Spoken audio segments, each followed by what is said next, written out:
falar coisas do tipo: olha, isso vai acontecer, vocês queiram ou não. É uma versão moderna do, digamos assim, da ideia medieval, de que há um plano traçado pelo Criador e os homens, apesar do livre-arbítrio, não têm absolutamente chances de mudar este plano. É uma versão complicada dos evangelhos, não é? Afinal de contas, como é que fica isso? E por que é que, na modernidade, pessoas que não estão nem um pouco preocupadas com o plano do Criador também acham isso? É o seguinte, gente, é que na modernidade apareceu uma força não mais religiosa, mitológica, que diz que as coisas têm que ser assim e vão ser assim. Apareceu uma força real que faz a história por cima da nossa cabeça e faz com que a gente, às vezes, acredite, para o mal e para o bem, que nós não temos nada a fazer nesse mundo a não ser sucumbir diante desta força. Não se trata da força de Deus, não se trata mais do plano criador. Se trata de uma sensação, e que muitos traduzem isso dizendo: é o realismo, eu sou realista, as coisas vão acontecer assim, não tem jeito. Eu não gostaria, mas vai ser assim. Esta força real se chama o capital. Ele é de tal modo uma máquina que funciona sozinha, que muitas vezes até as pessoas de esquerda cedem ao realismo, dizendo: vai ser assim. Né?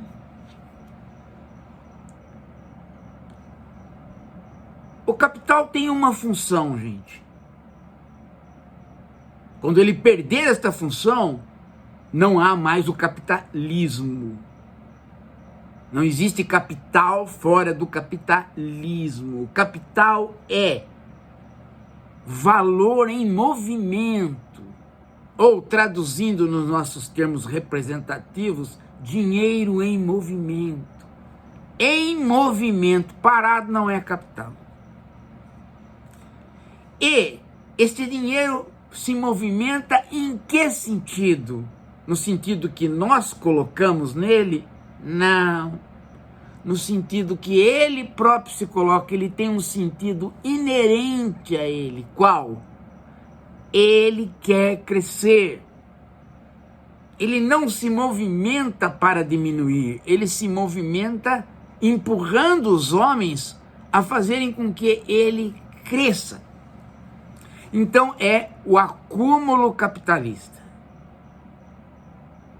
Viver nessa situação, gente, há mais de 500 anos, nos dá a impressão de que há uma força sobre a nossa cabeça que não nos permite mudar, e por isso a gente, para escapar, né, de ter que falar que há uma força na nossa cabeça, a gente diz: somos realistas. Eu não sou ingênuo. Eu não sou utópico. Eu não sou sonhador. As coisas... Veja, eu não quero que as coisas sejam assim, mas elas vão ser assim. E surge então o realismo, e com ele a acomodação, e com ele até mesmo gente de esquerda explicando que o capital se movimenta de uma maneira e não tem jeito de entortá-lo.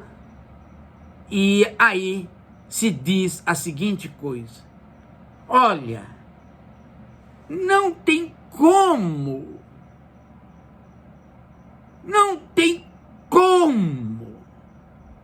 não fazer a prospecção de petróleo na foz do Amazonas.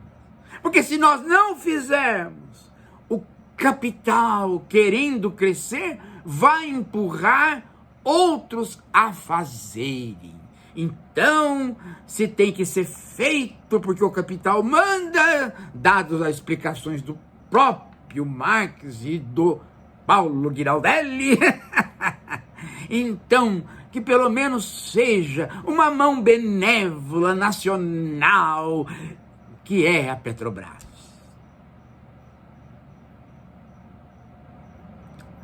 A Amazônia, ela não pode ser um santuário, não tem como. O capital quer entrar, ele quer fazer o extrativismo, e ninguém segura o capital. Porque, como o próprio Marx disse, e o Paulo Giraldelli ensinou, ele governa por cima das nossas cabeças e vai fazer o desejo dele de construir rodovias na Amazônia toda. Então, já que vai ser assim, que seja pelas mãos benévolas, que seja por mãos com não muitos dedos, das mãos do nosso querido, amado, desejado e lubrificado Lula. Porque senão vai ser pela mão do maldoso bolsonarista que tiver na esquina. E aí, gente,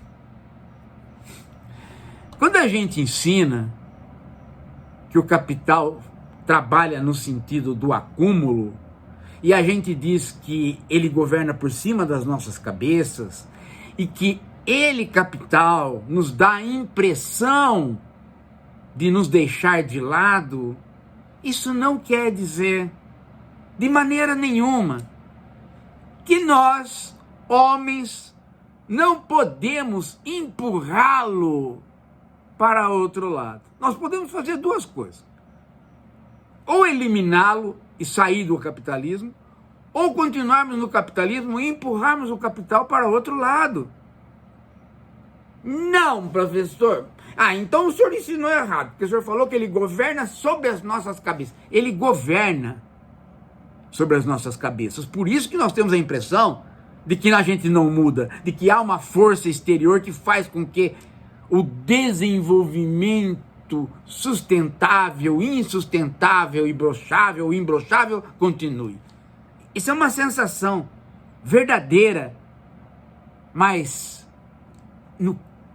historicamente a gente já entortou o capital para lá dos outros. Nós já entortamos. Eu não sei se vocês já estudaram um pouquinho de história da economia, mas do pós-guerra até 1970, o capital foi empurrado para a área social, querendo ele ou não. Aliás, ele passou até a querer, porque o acúmulo capitalista nesse período se deu a partir dele ter melhorado a vida das pessoas. Quando o acúmulo capitalista não foi suficiente para manter o ritmo, é que nós trocamos de regime e optamos pelo sair do estado de bem-estar social para o neoliberalismo. Mas isso não impede que a gente empurre para outro lado. Às vezes, a gente empurra para outro lado e ele não vai nem para o lado que ele parecia ir, nem para o lado que a gente empurrou, mas ele vai para um outro lado. E como é que a gente faz isso? Como é que a gente tenta ser sujeito da história e tire o capital de sujeito maquinal da história? Ora, a gente cria instituições que tentam dirigir o capitalismo. A gente cria o Estado, o serviço público, os partidos políticos, os sindicatos, a nossa voz na imprensa, e a gente busca alternativas.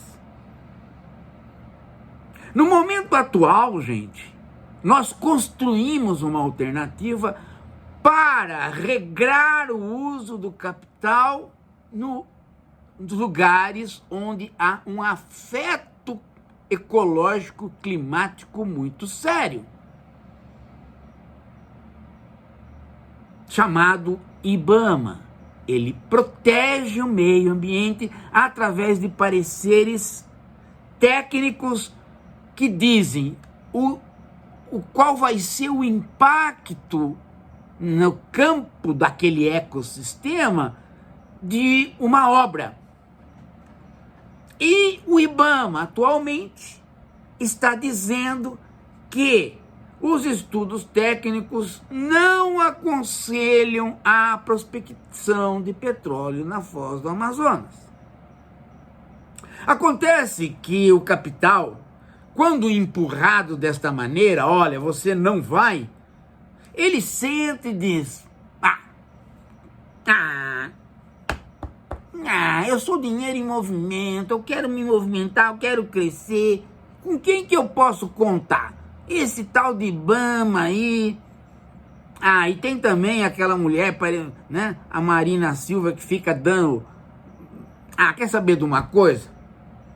Vou apertar o próprio presidente através de políticos. E ontem teve um jantar na casa do Alcolumbre, do Senado.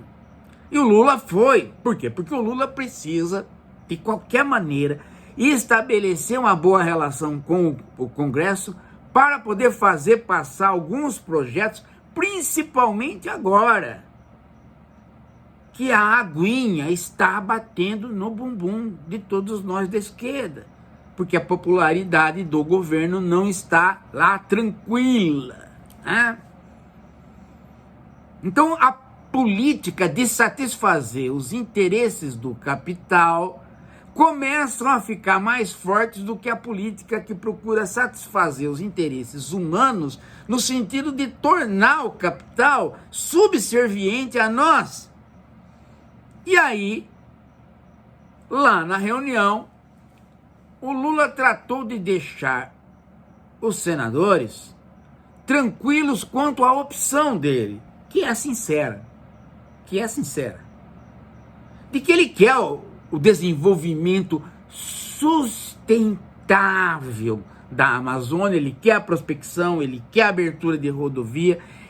Lula não quer isso para destruir as coisas, é que Lula foi educado dentro do espírito de um desenvolvimentismo que vinha antes dele e que pegou ele na ditadura militar e que fez com que ele só visse no horizonte esse tipo de coisa. Se você chegar para o Lula e propor outra coisa, não cabe na cabeça dele que uma hidrelétrica, que um poço de petróleo, que uma rodovia não façam bem. Ele não tem esta dimensão. Esta dimensão, para quem tem essa, a pessoa para ter essa dimensão, ela tem que ter sido criada num outro regime. Então Lula não é um defensor do capital faz aquilo que ele quer. Mas o problema é que aquilo que o capital quer neste momento não é nada incompatível com o que ele quer. Só que, por razões políticas, que ele não entende bem, ele acha que o IBAMA tem lá a sua razão, ele acha que a Marina Silva tem lá a sua razão, ele acha que tem a ver esses estudos técnicos, mas ele espera que esses estudos técnicos, por algum milagre, cheguem à conclusão de que ele pode fazer o que ele quer. Essa é a questão. A questão é que o Lula acredita que quando você soma 2 mais 2 e dá 4, tem um jeito de mudar isso. Basta somar, né, dois vetores um de módulo 2 e outro de módulo 2, depende de direção e sentido. Nem sempre o módulo comanda a operação entre vetores. Então depende daquilo que você soma para dar 2 mais, que 2 mais 2 dá 4. O Lula sempre acha, e às vezes ele tem razão, que tudo é flexível, depende de conversar. Então ele acha que ele pode chegar a fazer com que haja uma flexibilização dos estudos técnicos, de modo que o IBAMA chegue ao seguinte parecer: olha, pode fazer a prospecção na Foz, se tomar esta e aquela outra medida, tá? Se tomar todas essas medidas, não vai ter problema. Aí ele vai falar, tá vendo? Vamos construir sem ofender o parecer técnico, sem desprestigiar a Marina, sem demitir o presidente do IBAMA, tudo na democracia e também conversado com o Senado, e tudo vai ficar bem. E nós vamos viver felizes para sempre. Gente, o Lula acredita tanto nisso que ele é o que é. Ele é a liderança que... Porque se você não acreditar nessas coisas, né? A Marina, ela acredita menos. Mas ela acredita também. Porque da última vez que ela brigou com o PT e foi para outro lado, ela viu que o outro lado não acolhia nenhuma das suas teses. Entendem o drama?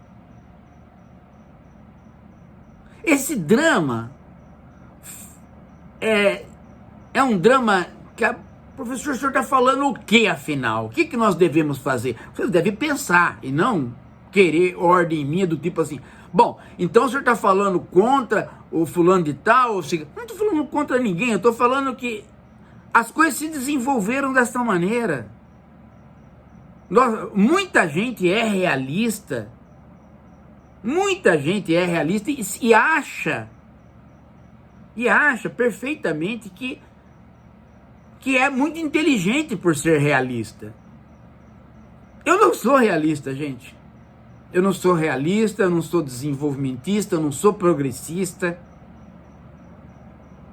Eu sou uma pessoa que, para dar murro em ponta de faca, não custa nada. Aliás, só fiz isso a vida toda. Dar murro em ponta de faca.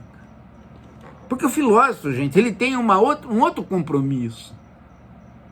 Que não é o compromisso político. O filósofo tem um compromisso com uma profunda honestidade com a justiça social. E do ponto de vista da justiça social, gente, eu não tenho absolutamente nada a compactuar com a ideia de Amazônia autossustentável. Nós não precisamos disso. O Brasil tem condições de ser uma grande potência sem mexer na Amazônia, sem mexer na Foz. Ah, professor, mas isso vai acontecer o que o senhor querendo ou não? Não sei. E se eu fizer um voodoo? E se os anjos passarem e falarem amém para mim e não amém para o capitão? E se houver um movimento social forte de opinião que prestigie o IBAMA e não... Nós não sabemos, gente. O problema é que parado eu não fico. Eu falo, eu cutuco, eu forço. Agora, eu sempre tento entender a perspectiva do outro, honestamente. Até para poder ponderar quem é que age no simples mecanismo do capital e quem é que age, às vezes não acreditando que pode mudar, ou às vezes acreditando que vale a pena perder um dedo para ceder o anel para não perder o dedo. Tem várias posições. Agora, uma que o filósofo não deve tomar é aquela que faz com que ele perca a ingenuidade. O filósofo, ele é um ingênuo por natureza. O filósofo é uma pessoa que cresce com um certo mimo, ou o mimo da mãe, ou o mimo do pai, ou o mimo da família, ou o mimo da sociedade. Ele sempre é uma figura mimada, no sentido de que ele ganhou mais do que outros. Ele teve alguma coisa que o fez menos realista. Aliás, o realismo, particularmente para mim, ele é um campo muito fácil de acolher o banditismo. Você quer ver gente bandida, é o realista, né? Você veja o Pundê, né? Como ele se vangloria de ser realista porque o homem é mau. Ora, dizer que o homem é mau não é ser realista, é ser tonto. É completamente tonto. Ficar falando que o homem é mau, o homem é bom, né? Nós estamos nesse pé, gente, para que a gente, né, não perca a Amazônia. A gente tem que, antes de tudo, não perder o IBAMA. E esta ideia do Lula de falar para os senadores que a Marina não pode desautorizar o IBAMA, que isso seria a destruição dela e do que ela defende, que eles têm que entender, que eles têm que ter paciência, isso aí é uma saída prudente. Prudente. A gente deve prestigiar essa saída. Sabe, eu fico imaginando o quanto é difícil tomar essas decisões, como é fácil, né, a minha posição aqui de falar, tomar as decisões é ponderar o que é que vai ser o menos pior. Eu sei que é difícil. Agora, isso não é problema meu, eu não sou candidato a nada. É? Bem, a situação está nesse pé. Daqui a pouco a gente volta.